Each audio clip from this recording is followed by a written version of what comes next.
see who we have got here. Hi, Andy. Okay, I'm so excited coming in.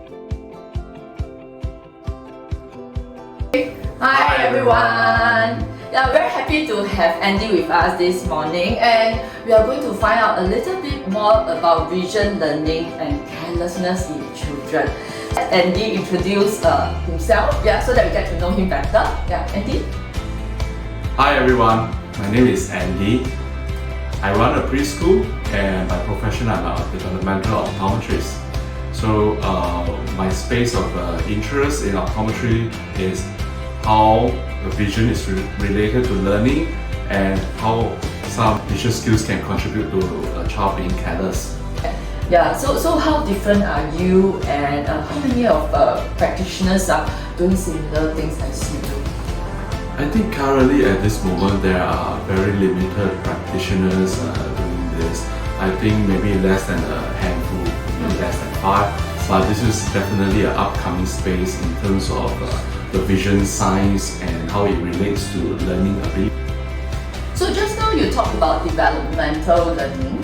Would you like to elaborate a little bit more? Because like, for example, I have a child myself and I do have nieces and nephews. So sometimes I can see my sisters complaining it's very careless, miss one line here and there. As a result, the results get affected, even for my daughter as well. So as parents, we try to be as patient as possible, try to be as understanding as possible. I think back in the olden times, our parents would have treated us like, careless, never make any effort at all, right? You should be doing your work properly, they'll see it as that. So what's your opinion based on the work that you are doing in this area?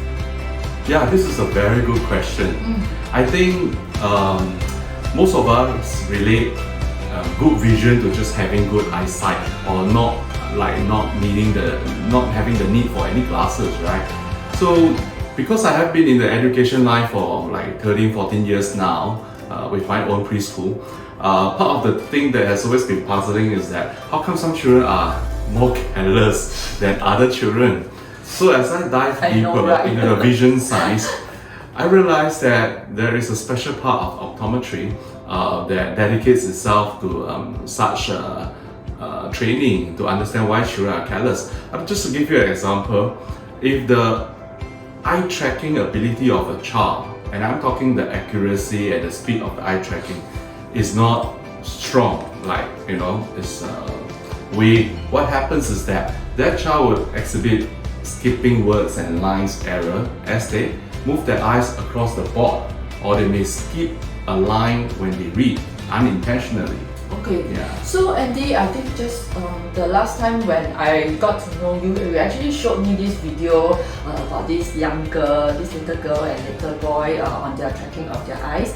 So maybe now we'll just play for the audience, and at the same time maybe you can just explain a little bit of what's happening in the video. Yes, sure.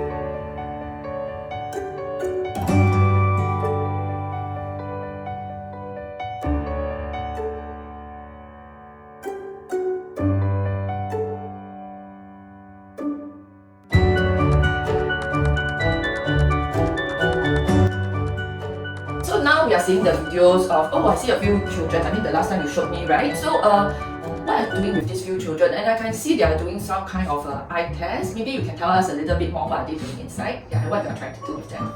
I think as you look into this video, you will need to look at the quality of the eye movement.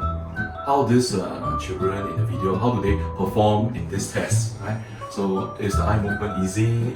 Did the child exhibit with any poor eye movement? Because when you see this, we will need to relate how they perform in real life. Like you would think, is the task in this video simpler than actual tasks like copying?